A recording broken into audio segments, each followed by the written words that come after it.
A gente está observando essa queda do dólar, né, que caminha para uma leve baixa na semana. A moeda marcava R$ 5,46 na semana passada e agora está valendo R$ 5,36, ali flertando com os R$ 5,37, mas ainda no patamar de R$ 5,36, agora com uma queda de mais 0,4% do dólar em relação ao real. Para a gente explicar, tentar destrinchar mais esse movimento, os motivos dessa variação, eu chamo agora a Berenice Danck, que é sócia da Danck Consultoria e especialista em câmbio. Seja muito bem-vinda e bom dia. Bom dia, obrigada pelo convite, Vitor. Prazer estar com você. O prazer é nosso. Berenice, queria entender exatamente os fundamentos por trás dessa desvalorização do dólar frente ao real. A gente tem acompanhado uma perda de valor em relação à cesta de principais moedas do mundo, né, das 6 principais moedas do mundo mais fortes. Eu queria entender como é que o real ele se posiciona exatamente nessa comparação com o dólar. A gente ainda está vendo um real mais apreciado em relação a essas sucessivas quedas do dólar que a gente vem acompanhando, frente, evidente, à moeda brasileira?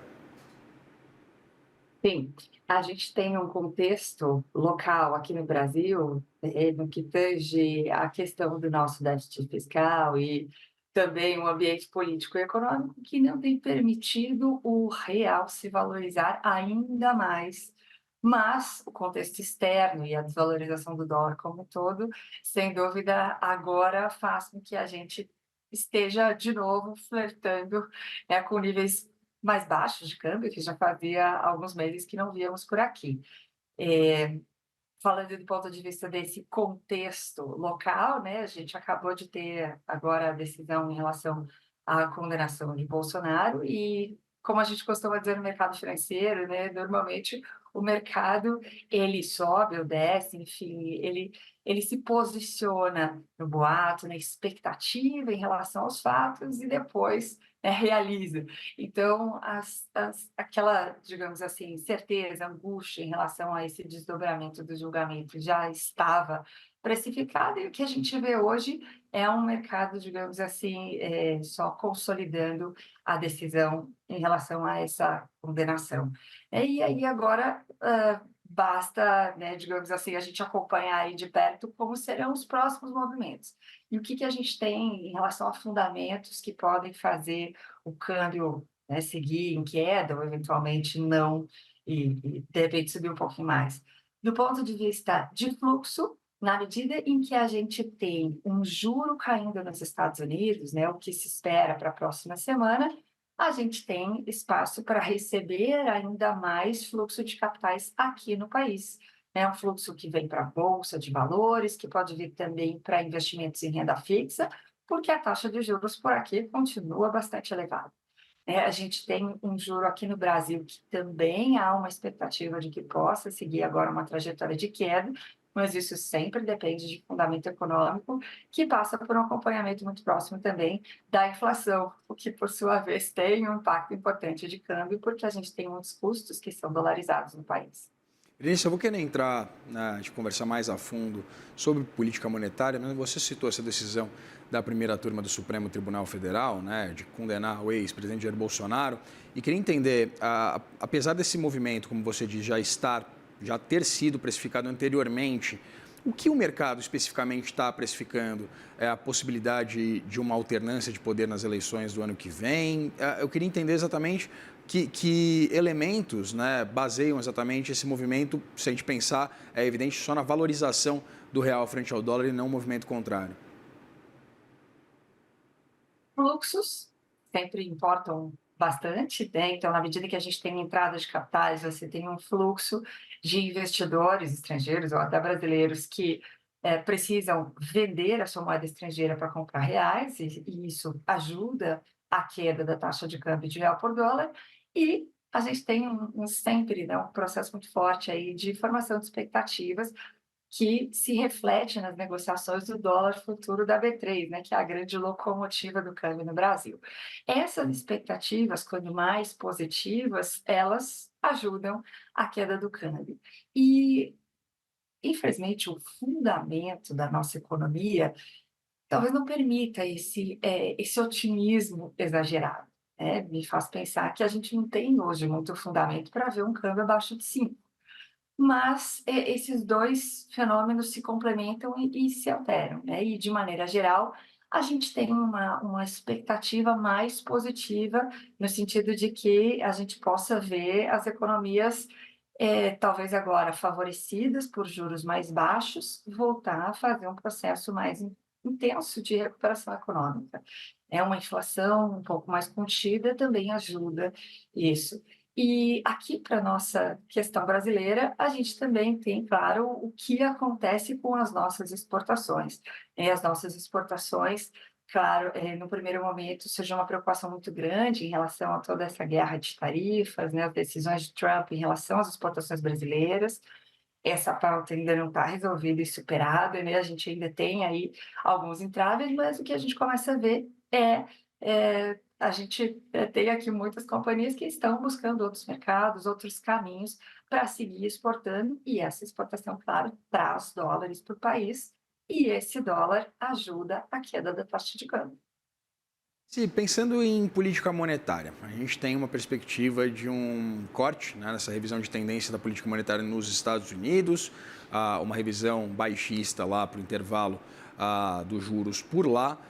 Pensando exatamente nesse diferencial de juros, né, a gente ainda, pelo menos é o que projeta o mercado, não vai dar início a um ciclo de corte de juros aqui no Brasil. Qual é a tendência, então, a partir da semana que vem, que a gente pode acompanhar da moeda norte-americana frente ao real? Você disse que não há fundamentos internos, né, para que o dólar rompa essa barreira dos R$ 5, né, volte ao patamar de R$ 4.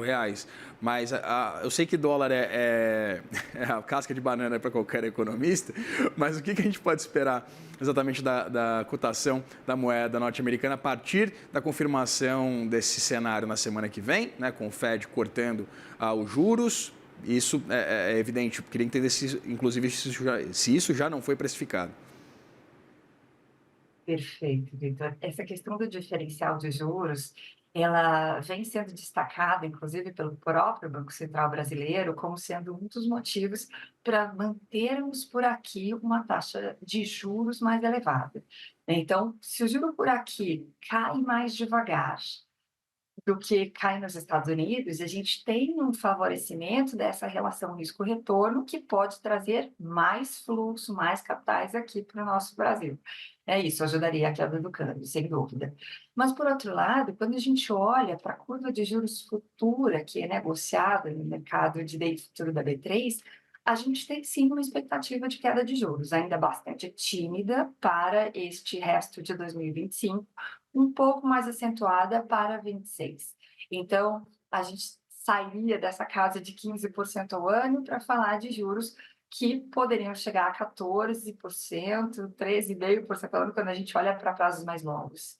E essa queda de juro lenta, ela é, de fato, muito positiva. Por quê? Porque se ela é lenta, ela não tende a frear algum interesse de investidor estrangeiro por essa relação risco-retorno, por essa oportunidade de investir aqui, e, por outro lado, ela pode ajudar o que agora é muito difícil, que é a questão do crédito. É um juro muito alto, ele dificulta o empresariado a viabilizar investimentos, crescimentos e geração de emprego, dificulta a redução do endividamento e o próprio consumo das famílias, né? E aí você tem um motor muito importante para o crescimento econômico, que é o crédito, que começa a ficar um pouco mais acessível, né? E começa a ser trabalhado em níveis menores se a gente começa a reduzir juro por aqui.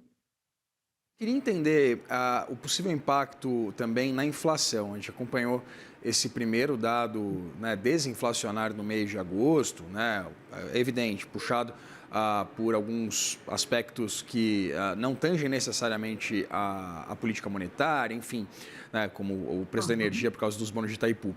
Mas eu queria entender que tipo de impacto esse câmbio mais fraco ele poderia ter também nos dados de inflação. Câmbio mais fraco é extremamente importante, porque a gente tem aqui muitos custos que são dolarizados na nossa indústria. Vamos lembrar que além de insumos que são de fato importados, né, e aí custam dólares, para as nossas indústrias brasileiras. A gente tem também muitos desses insumos que são commodities, e as commodities, por sua vez, têm o seu preço referenciado em dólar, ainda que compradas e negociadas aqui no mercado brasileiro. Então, um dólar mais fraco, ele sem dúvida favorece, né, uma taxa de câmbio de real por dólar mais baixa, para deixar bem claro aqui o raciocínio, é algo que favorece a inflação, né, diminui e contém aí possíveis altas que a gente, enfim, já está sentindo. Então, quando a gente fala desse fundamento econômico, a gente tem sim, né, enfim, algumas medidas que aqui são trazidas pelo nosso governo, que ajudam o consumo das famílias, mas o câmbio alto é, sim, um problema crônico para a nossa inflação. E aí a gente tem visto também, em alguns momentos, o nosso Banco Central também fazendo ações através dos leilões de câmbio para ajudar, né, esse dólar a não subir demais, né? Isso agora está mais contido, mas enfim, em outros momentos, aí no passado, a gente viu também o Banco Central demonstrando preocupação com o câmbio alto e fazendo as ações, né, dentro do que é previsto no regime de câmbio flutuante, para não deixar esse câmbio também ser um vilão da inflação. Berenice, pensando na correlação entre custos e, evidentemente, também receitas, eu queria entender qual deve ser o impacto para aquele que é o setor mais relevante, por exemplo, do nosso PIB, que é o agronegócio, né? A gente sabe que ele é bastante sensível a essas variações cambiais. Queria entender exatamente entre essa correlação dos custos dolarizados, mas as receitas também dolarizadas, como é que ficam as perspectivas para o agronegócio brasileiro? O agro, ele é impactado do ponto de vista de custo, porque os insumos, né, os defensivos, os agroquímicos, eles são importados em sua maioria.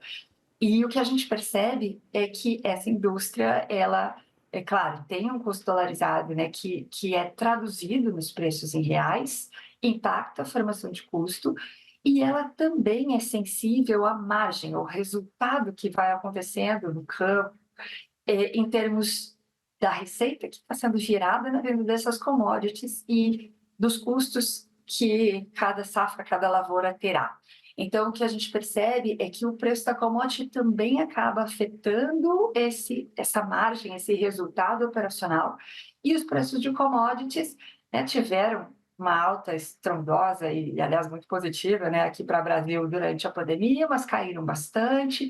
Muitos desses preços ficaram quase uma reta flat aí ao longo do ano passado, agora algumas commodities de novo trazendo um movimento de alta, e outras que tinham demorado muito para cair, como o caso do café, inclusive, né, trouxeram aí altas importantes, e a gente sentiu isso no bolso, sentiu isso na inflação, né? Então, a commodity e os exportadores brasileiros, eles têm, na verdade, os dois fatores de risco que acabam afetando, que é o que está acontecendo com a commodity, seu preço aqui no Brasil, nos mercados internacionais, e como a taxa de câmbio, então, traduz esse preço para reais. Então, esses dois fenômenos conjugados têm, sim, ajudado o nosso agro, embora, claro, a alta do câmbio pressiona o custo. Tá? Então, a gente acompanhou aí de perto vários empresários e produtores do agro aí comentando sobre alguns momentos em que essas margens ficaram apertadas, justamente por esse custo versus receita, que é bastante impactado por dólar, mas aí o preço da commodity para algumas commodities caindo também não favoreceu tanto.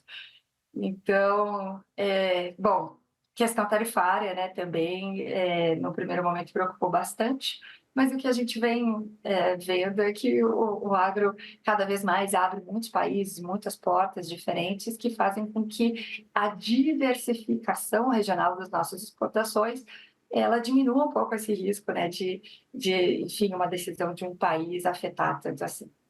Conversou aqui com Berenice Danck, que é sócia da Danck Consultorias, também especialista em câmbio. Te agradeço muito pela disponibilidade de conversar com a gente, Berenice.